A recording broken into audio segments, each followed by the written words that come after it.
So how many people here know about me or know me at all? Oh, almost everybody, okay. Do you guys, I kind of want to tell a little bit about my story so I can talk a little bit about what I want to talk about. So I started something called the Dollar Vigilante about 5 years ago, and it's because I was seeing that the US dollar is going to collapse. And it's definitely going to collapse. Does anyone disagree? It's obviously going to collapse at some point. I think that's harmonious. It's just a matter of when, and I think it's going to be in the next few years. And it's definitely not going to be more than 5 or 10 years. And so I was talking about that at the Dollar Vigilante, and a lot of people used to ask me, this is like 4 or 5 years ago, they said, well, if the dollar collapses, fiat currencies collapse, what's going to take its place? And I always said, the freer market or private enterprise will come up with a solution. So when I first heard about Bitcoin, I was amazed. And it's quite phenomenal that Bitcoin came out in 2009, right when the financial collapse was sort of happening. And it's almost like a gift from God a little bit, almost like just amazing timing on that.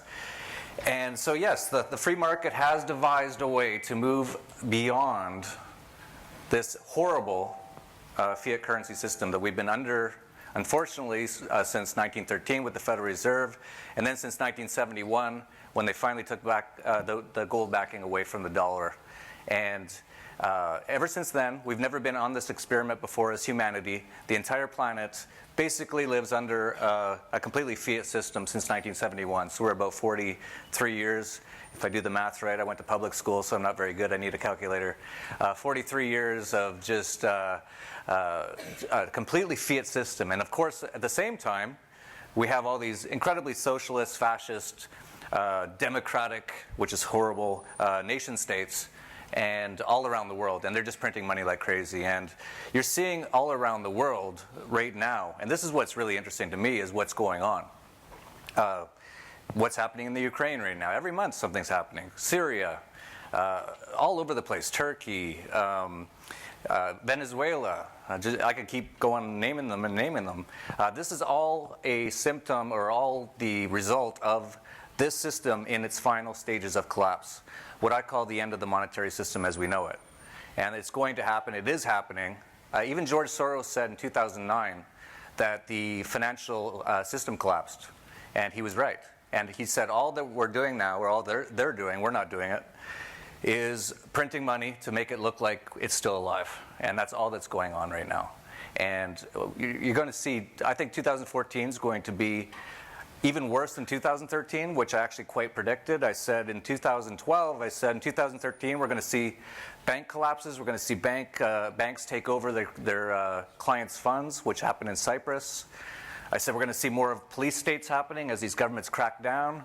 Then Boston happened, which was really interesting because it was just a 19-year-old skinny little boy apparently with a rice crock pot, and the whole city hid in their houses, and it turned into a complete police state. We're going to see more and more and more of that. And so it's quite amazing and quite perfect timing for Bitcoin to come out. By the way, did anyone see this Newspeak article today about they said who Satoshi is? What do you guys think about that? Do you think that's the guy? Yeah? That doesn't matter. That's right. That's sort of my point. It doesn't really matter. It's just sort of interesting. But it is, it's going to be, the next few years is going to be incredibly dangerous in some ways, and also incredibly full of potential for profits. This is going to be a massive change. These are the transitions, the paradigm shifts that happen that create massive fortunes. It also creates a lot of dead people. And we're going to see, this is going to be crazy. And no one's ready for it. This is going to happen. It's already happening in so many countries, but it's going to happen. And the fact that Bitcoin is here at this moment in time is just phenomenal. It's incredible. And every single person here already knows why it's so exciting. But it is incredibly exciting. This is going to revolutionize the world. And there's nothing that governments can do to stop it, which is the most beautiful part about it, yes. There's absolutely nothing they can do to stop it, unless they want to shut off the internet. But if they do that, I think finally some people will start to wake up at that point if they actually turn off the internet or turn off the power grid, which they've actually threatened to do many times, which is going to be interesting as well. So this is going to be incredibly interesting, incredibly dangerous times. I just spoke at a Bitcoin meetup in Mexico City just a few weeks ago. And I said, there was only about 100 people there. And I said, some people in this room are going to be literally billionaires in a few years. And some people in this room are going to be dead or in jail. And I'll say the same thing to you guys. Well, we've already seen it, right? Charlie Schramm, Dread Pirate Roberts. A lot of people are going to get chewed up by the machine. Not a lot, but some. They're going to try to make make an example. They could always call it, make an example of people. And there's going to be billionaires come out of this. To me, Bitcoin is, I was around during the start of the internet, and in 1993 and 94. And I knew how exciting that was going to be. And there was so many people, I don't know if, there's a lot of younger people here, you might not know this. When the internet first came out, there was a lot of the same things as Bitcoin. A lot of people said, oh, it'll never catch on. Paul Krugman was one of them.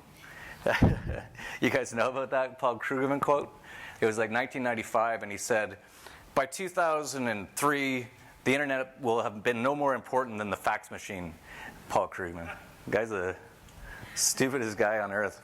I don't know why anyone listens to him. Why would you even quote him? Just because it's funny. Just because it's funny. The guy's just, he looks like a deranged homeless man. But now this is going to dramatically, this is the next, just like the internet was a revolution or evolution you could call it, because it actually wasn't a violent revolution. It was an evolution in telecommunications. Bitcoin is an evolution in money and banking. And I think it's actually more important than the internet was. Although you couldn't have Bitcoin without the internet, so it's sort of a chicken and egg. But what you might remember when the internet first came out, there was a lot of, like I said, about Bitcoin.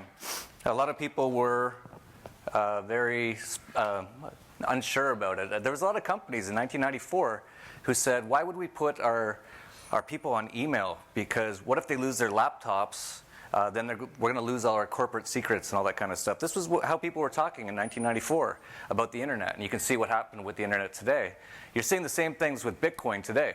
A lot of people, all this, it's just amazing to hear all the hoopla about it. But it's unstoppable. They're not going to be able to stop it. And when the internet first came out, the government was quite slow to do anything about it. And I was actually quite surprised.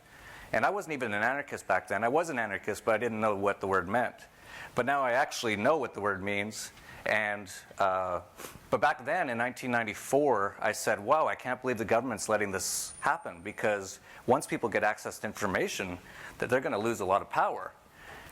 And it really took them a while. It was only really in the last 5 years that the government figured out that the internet is a problem. John Kerry said, the internet is making it really hard to govern people. A bunch of quotes like that. So they're just starting to figure it out. A lot of these government guys, a lot of these, if you believe in the Bilderbergers or CFR or New World Order kind of people, they're not really all that smart. They're just power hungry. Like I actually had to train a Bilderberg guy how to use his computer in like 1999. He had no idea. He was left-handed, so he was using the mouse like this. And like these guys aren't really technologically smart.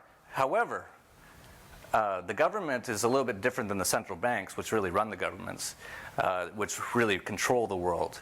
And they've caught on very quickly that Bitcoin is a huge threat, and they're going after it big time all over the world. And so we're going to see a lot of interesting things happen. Stay nimble with Bitcoin. If you're going to found a Bitcoin company, I would not advise you to do that in the United States of America, if it's even called that anymore, just the U.S. USSA, that's right. And just stay nimble. I don't know if you guys know, I started one of the first Bitcoin ATMs about a year ago when Cyprus happened, and it was just too much regulatory problems.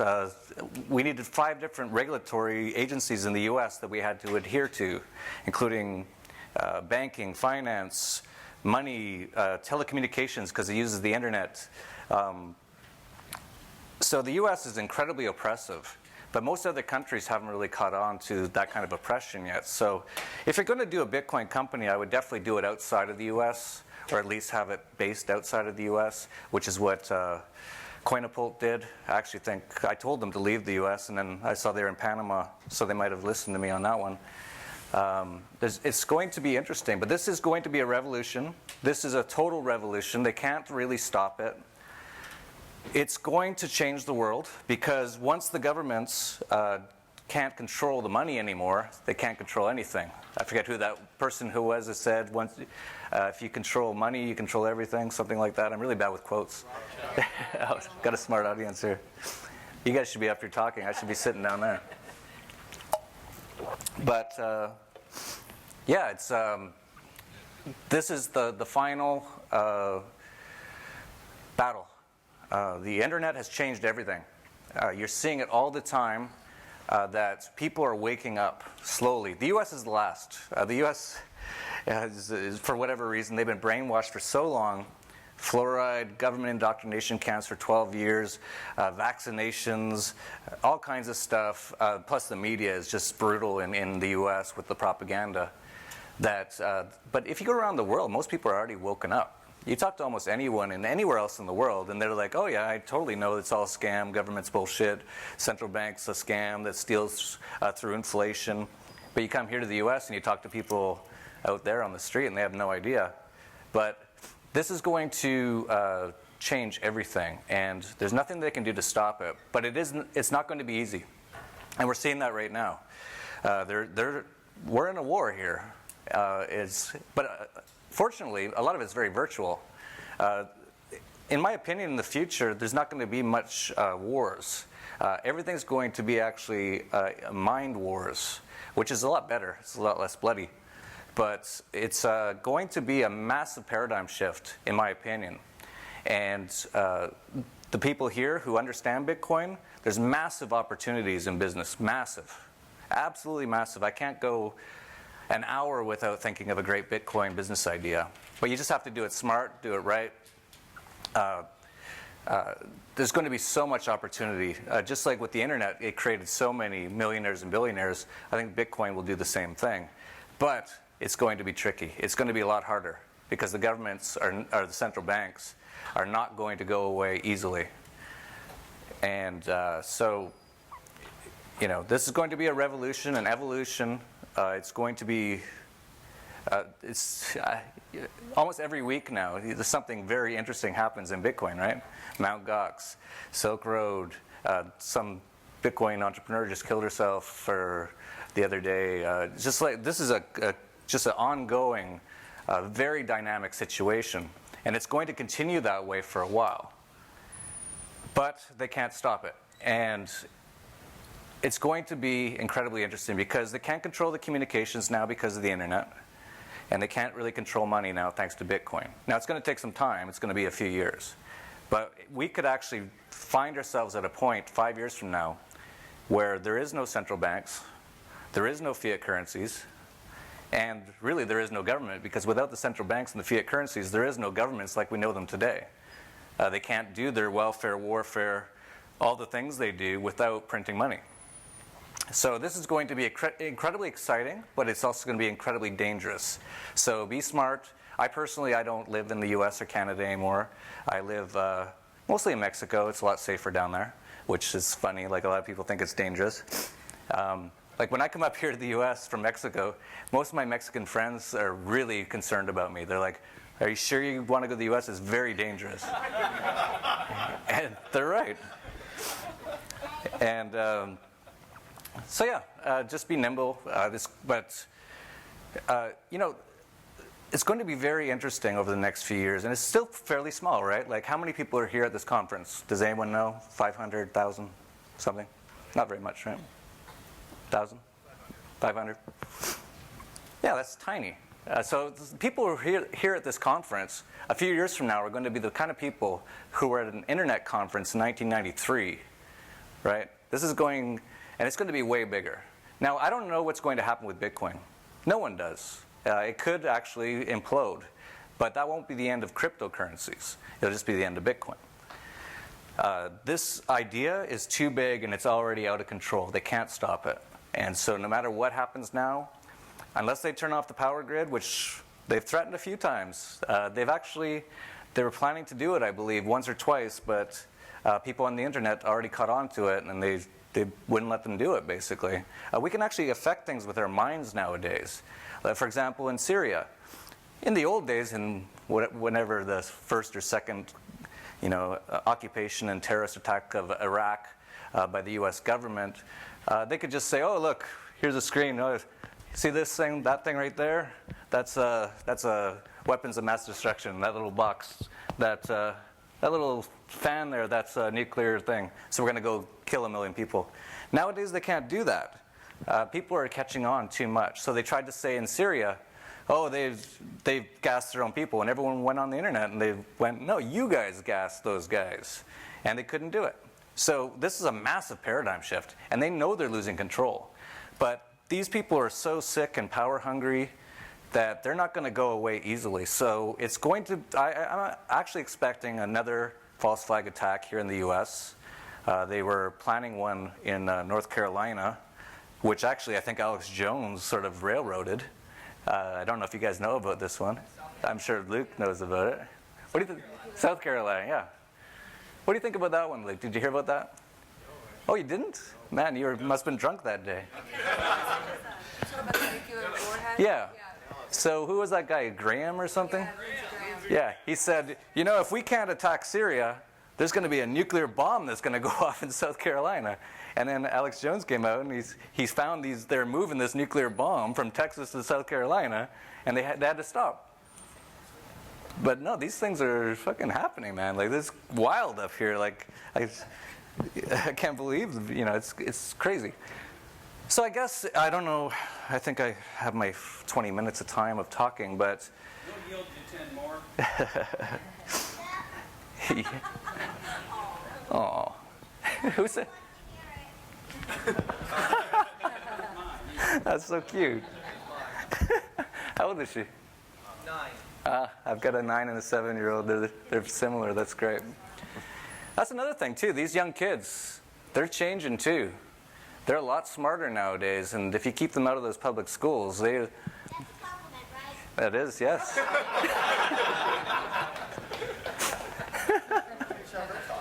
Yeah. Come on up. I got a question. Sure. The most obvious thing I could see that the government could do to subvert Bitcoin is to pull Castle New and basically back their currency with it, which would allow them to reissue fiats. How would you see that going down? Back the U.S. dollar with Bitcoin?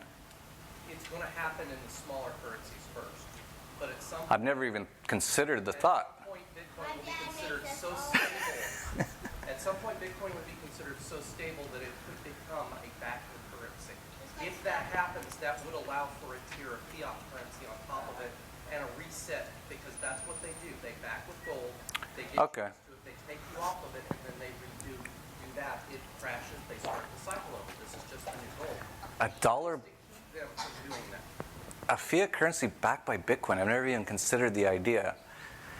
But the marketplace wouldn't. Why would the marketplace accept the fiat currency backed by Bitcoin? Just trade in. Yeah, why wouldn't they just, it doesn't... Because More liquid. There's more.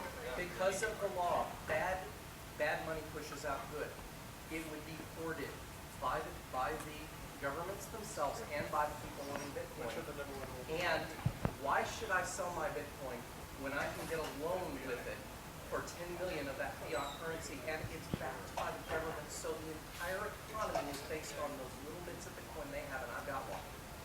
So you don't even have to do it. You don't even have to pay taxes on it. You just borrow based on it. It doesn't have to go out into the general currencies. It goes into hiding at that point. Yeah. Derivatives and other financial instruments in the Bitcoin marketplace to where that would be rendered obsolete. Derivatives are based on a credit-backed economy. Bitcoin and gold are an asset-based economy, and when the switch comes over, those derivatives are going to blow up, and nobody's going to want to touch them for 30 to 50 years. Well, just like Andreas was saying, that Bitcoin gives sound money derivatives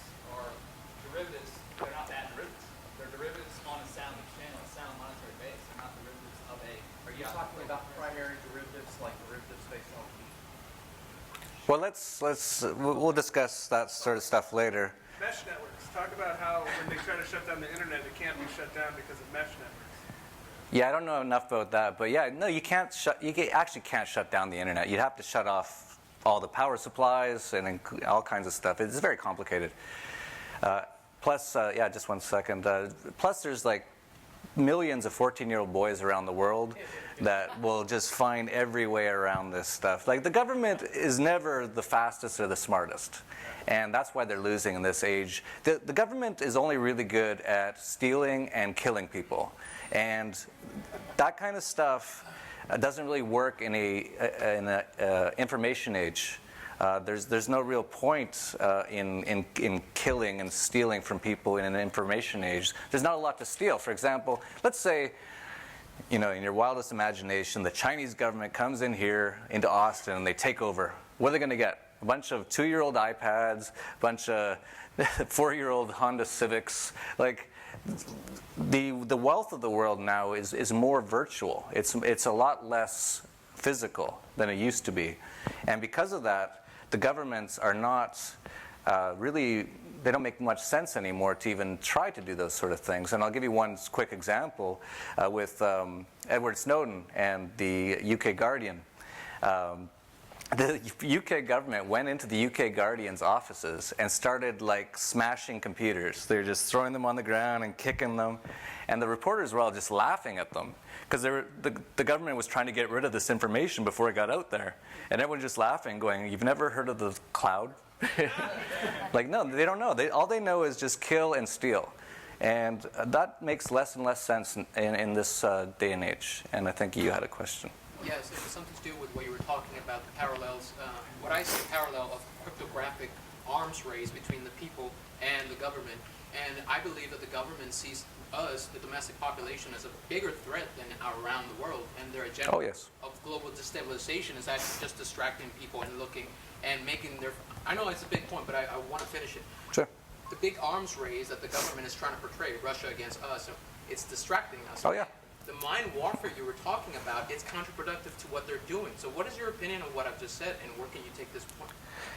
Well, number one, yes, you're right. The governments make up most of this bullshit to just distract people. They really they control the people. They're in their own tax farms. So this is the U.S. tax farm. They have their U.S. tax slaves, their tax cows. They make up all these other stuff just to distract you. The entire Cold War of the 60s and 70s was all totally orchestrated. 60s and 70s, 80s, I guess, 70s and 80s. 9/11, obviously, that was definitely meant to more than distract, to put in tyranny. No, the biggest enemy of all people anywhere in the world is their own government, by far. And they keep trying to promote this propaganda that you need us to protect us from other governments who might want to own you, which, it's crazy. How, I mean, you're incredibly well spoken on the international angle. How difficult is it, liquidation methods from Bitcoin? Let's say I want to go from Santiago to Hong Kong to Singapore, and I have my Bitcoins with me. Is it pretty simple to find liquidity in the local currencies on the other side? I'm not an actual real expert on the technical and doing international transactions on Bitcoin. So I think that question would be better answered by someone else other than me. Local Bitcoins? Yeah, there's local Bitcoins, all that kind of stuff, but... Sell them at a discount. If you need to get rid of your money, you just sell them at a discount. Yeah, you'd actually have your boots on the ground when I get off of Santiago Airport. You just put it out local Bitcoins, sell them for a discount, people come and buy, and rock and roll. Aren't you just transferring powers from the power that exists now to the government to the people who backed cryptocurrency early? Who backed what? Cryptocurrency? Early? No. But you're saying that basically a lot of people are going to become billionaires here, right? Uh-huh. Those billionaires will have a lot of power. No, they won't. Then what's the point of being a billionaire? What's the point of being a billionaire? Okay. They'll have to spend it. It's just fun. You can. Now that's a question that I get asked from a lot of communists. So I don't know, you got the sort of communist beard. No, but it is actually an important question. What is power, right? Let's say I'm a trillionaire Do I have power? No. I have power to. By politicians. That's the politicians, right? Right. Right. Like, of course, I could buy an army, I guess, and then use that to. But really, government is power. You know, I don't know if you know, but the Lord of the Rings, the ring is supposed to mean government. J.R. Tolkien was an anarchist, and the Shire, where all the hobbits were, that was anarchy. They were just fireworks and smoking the pipe weed, and then the government comes in. You know, like power. A lot of people get this word confused. Yes, of course, if you have $1 billion, you could say it's power, but it's not really power. You have the ability to do things you want. But power is when you can control people and make them do what you want using guns. And so as long as you don't do that, if you have $1 trillion or whatever, then you don't really have power. What's to stop those billionaires from doing it? So your concern is that a few people here are going to become billionaires and start killing everybody and take over the world. No, I mean, I like Bitcoin. Don't get me wrong. No, It's I'm just joking a little bit. Talented people who want to seek power, and whether it's through government. That's why we have to get rid of government. Yeah, they do, but they'll just have The the go-to. face. The mind of people being controlled. Yeah, like I'll give you an example. McDonald's is a big company, right? Without a government, are they going to stand outside of their restaurants and go, hey, buy a Big Mac, right? No, that's not the way it's done. Government is the antithesis of voluntary transactions. It's involuntary tyranny. And once you get rid of that, then there's nothing to buy to use that tyranny. And as well, government only has its power because a lot of the sheeple believe that it's, you know, it's a decent thing. It's something, you know, the only difference between mafia and government is size. And most people... We don't have elections in the government. Yeah, there's a few different... Now, there's no elections in the U.S., that's for sure. Jeff, could you give maybe just a minute or two of advice to someone who hasn't traveled out of the country, understands the oppressive regulations or mired regulations here, and it's so hard to start a business? Someone who wants to take their idea, their assets, or in what countries outside of the United States do you see as business friendly? Maybe the top 3 or 4, and maybe a little talk about how one would migrate into one of those areas. I see almost every country except for North Korea is more business friendly than the U.S. right now. Seriously. I was just on a panel, a Latin America panel, which I was actually quite surprised because Brazil used to be incredibly horrible for business. And he said Brazil is now more business friendly than the U.S. So there's not many countries left that are less business friendly than the U.S. Now, I get this question all the time, which country should I go to? And it's like, I should just say one country like, you know, Cuba. And it's like, that's the answer, no. It all depends on what you want. Every country is different. The real answer to your question, for someone who hasn't left this country, and I feel sorry for you if you haven't, because you have no idea what's going on. This whole world is incredibly dynamic. It's full of opportunity. It's a lot less oppressive. It's a lot more free. Is to travel. Just get out there and travel. And so a lot of people who have kids, including that little 9-year-old girl who, she's quieted down now. She's kind of probably playing her iPad or something. But definitely don't, you know, what?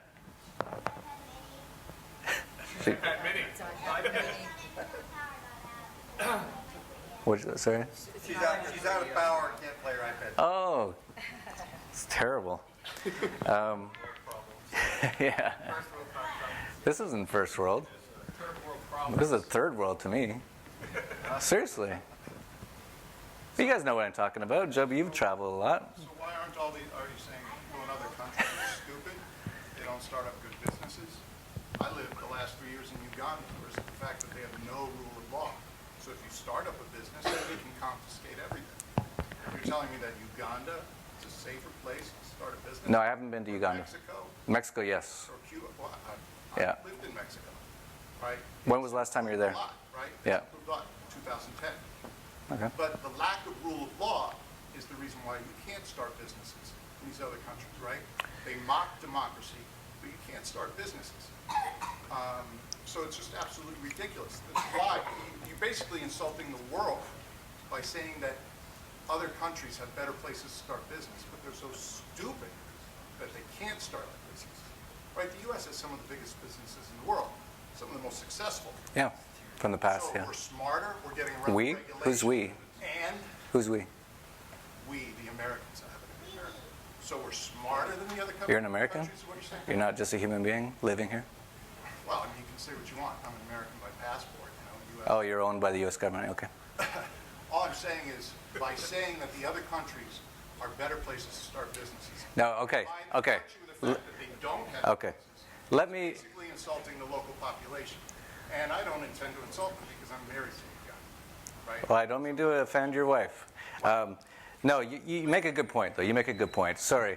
I'm not saying every single country on earth is better than the U.S., but most are quite a bit more free and have quite a bit more ability to do things. And Mexico, sorry? Name one, really. I mean, One. you can freely transfer money in Iran, but that doesn't mean you're free to run a business. All right, no one's going to investigate your holdings of money in Iran and Well, how you transfer money. do you know how much it You costs? said that Iran is one of the more. No, I didn't say free Iran. countries. Well, No, you I said- didn't say that. You said every country. I was sort of just saying most countries. 192, which one? Right. Well, it'll take a while to list, but I'm finding the U.S. is one of the most oppressive places to try to do business today. Do you know what it costs to open a lemonade stand as a child in the U.S.? Do you have any idea? John Stossel did a study on Fox. It costs about $40,000. You need insurance, you need a safety bond, you need health checks. Legally do it? Right, of course, legally do it, yes. Yes. But if you don't legally do it, you see how quick those cops roll up around here. I agree with you 100%. Regulation's completely out of control. Right. But the lack of rule of law in every other country in the world is the limitation. Well, it's not every other country in the world. And also, I don't think it's rule of law can be different. For example, in Mexico, yes, you're totally correct. It's a different, they run up the Spanish whatever sort of system. But down there, you can just sort of pay somebody to go away, which I actually like. I like a corrupt government. If you can afford it. It's really terrible to an individual who's actually trying to start. Well, it's usually like 10%. Here in the U.S., it's 50%. May I interject? I actually resided there, and I frequent there, and also, I mean, to add to what he was talking about, yeah, the rule of law is very important, but it's also supposed to be voluntary, which is great in Mexico. People choose the laws they follow, and overwhelmingly, people are already aware the government is corrupt, the military is corrupt. Entirely, everybody's corrupt, so they do as they will with voluntary transactions, and that's what he's trying to get at here, I believe. And what is your response to that? What I'm saying is that it's an insult to other countries if they have no strong businesses. You can we look at have- all of it's- Sub-Saharan this Africa, is getting all of very North interesting. Africa, all of it. Let's not have the sidebars. Let's let our speaker or invited guest have the floor. I have a separate question. And let's just go Q&A for 5 more minutes. Sure. Fair enough? You talked Yep. a lot about the five flag theory, Mhm. dollar vigilante, and Yep. yourself. In what ways does Bitcoin satisfy some of those asset protection, not dual citizenship, but Okay, yeah. The question is, I live by the PT theory, which is prior taxpayer, permanent traveler theory. So I don't live anywhere. You've never heard of that one? Yeah, I didn't make it up. Harry Schultz made it up in the 60s. But so you live in such a way that you're never really in any one country very long, so you don't have to pay taxes and you're not owned by them.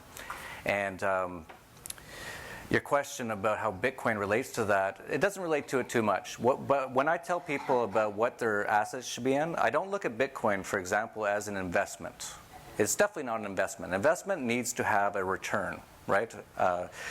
You buy a stock that has a dividend, or you buy a bond that has an interest rate.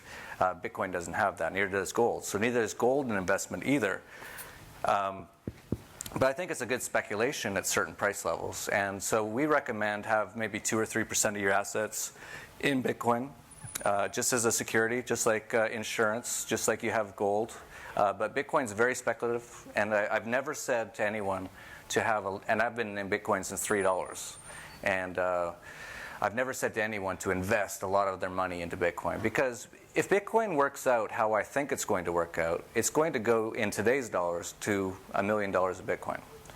And if it doesn't work out how I think it's going to work out, it's going to go to 0. So why would you put a large amount of your assets into Bitcoin? Put maybe 2%, 3%. If it goes to $1 million, you're doing very well. If it goes to 0, you lost 2 or 3%. No big deal. It's super high risk, super high reward. Let's queue up for questions. Next question. We got 4 minutes. a really quick question for you. The U.S. has been specializing in the last 5 years in asset tracking. In other words, in foreign countries, they want to know to an extent that those foreign banks are shutting the doors to U.S.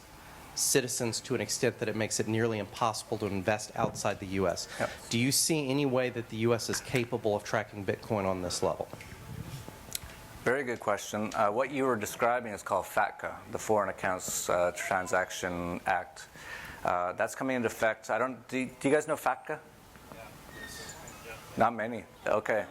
This is coming into effect in July 1st, 2014, and it's basically going to make it so no Americans can have bank accounts or brokerage accounts outside the U.S. It might be possible, but it'll definitely be tracked and it'll definitely be taxable. But it probably won't even happen because they've made it so onerous on foreign banks and brokerages that they probably won't. Even today, if you go to most countries on earth, if you're an American, you try to open a bank account, they'll just say no. You go to Switzerland, you go to almost name any decent-sized country that you'd actually want to have a bank account in, they won't even open the doors. Peter Schiff, you guys know Peter Schiff, anybody? He has Euro Pacific Bank. They have their one branch office in St. Vincent, and they won't even answer the phone if they see it's a U.S. area code because it's too much risk that the U.S. government will come after them. So yes, it's very dangerous, and it's very there's capital controls in the U.S. today. They're closing the doors at every level. Now, as far as using Bitcoin to get around that, yes, of course you can. Yeah. How you do it, I'm not sure. But it's definitely an option, especially as Bitcoin becomes more accepted around the world. But what I recommend to most Americans, if you have some assets, first of all, get a lot of them outside of the U.S. Secondly, get a second passport if you have decent assets. This place is going down. Trust me on this one. No, it's good. Did you see how the TSA went through someone's bag and found a Bitcoin? Did you see that story? Yeah. Yeah, no, I know Davy, and yeah. For those who don't know, he went through TSA, and he had some Bitcoin shirts or something. What did he have in his bag? They saw a physical Bitcoin. Oh, he actually had, some fake tokens, yeah. And they went crazy. Yeah, no, there's capital controls. There's cash-sniffing dogs at most international U.S. airports. Haven't you guys noticed? No one left the U.S.? When you try to leave the U.S., there's usually a lot of guys there with big guns. They ask you how much money you have. No one's noticed this? All right. One more Stay inside question. your concentration camp. Yeah. One more question. Yeah. Is it okay if I ask you what your second passport is? I'm interested in getting a second one myself, and I just want to know the best way to do that. Oh, well, you can just call. We do passports around the world. I have one in the Caribbean. I recommend, everyone's different. Just call tdvpassports.com. We'll suggest the best one for you. Yeah, every single person has different needs or whatever, but you definitely should look into it. Yeah. I've been looking into it. Cool, great. Yeah. Yeah, just give us a call or just call me or talk to me later. Okay. Cool. TDV Passports. Yep. Yes, on your website. Yep. What? tdvpassports.com. TDD? Yeah, like the dollar vigilante. TangoDeltaVictor.com/passports. We have 1 minute, Jeff, before our time's out. You want to make a closing statement? Or is there a last question you'd like to take? Yeah, actually. Okay, go ahead. So if FATCA comes into be on the July 1st, then if you're opening up a business outside of the U.S., like how would you even manage that then if that's... I mean, is that going to close the door to open up a business outside the U.S.? It's difficult. It's all changing all the time. But yeah, no, you can actually open a corporation offshore and then use that corporation. But if you actually show up at almost any country on earth, any decent country that you want to have a bank account, and you show your U.S. passport, they usually will just say, no, we won't open it for you. And what about on existing bank accounts, like, They're clamping down. They're totally clamping down. Oh, yeah. So we can kind of- I'm surprised you haven't got a letter yet. This is fairly new. Oh. Yeah, yeah. No, this is happening very quickly. Hong Kong just did it the 1st of March, where you can't have a BVI company own the bearer shares of your Hong Kong company, they axe that, so there has to be an actual physical person that holds your shares. That just happened 2 days ago or whatever. Oh, every day it happens all over the place. Yeah, they're clamping down like crazy. Yeah, I couldn't open one in Brazil, and now that I'm married to a Brazilian, I can become a Brazilian citizen, and then I can open a bank account.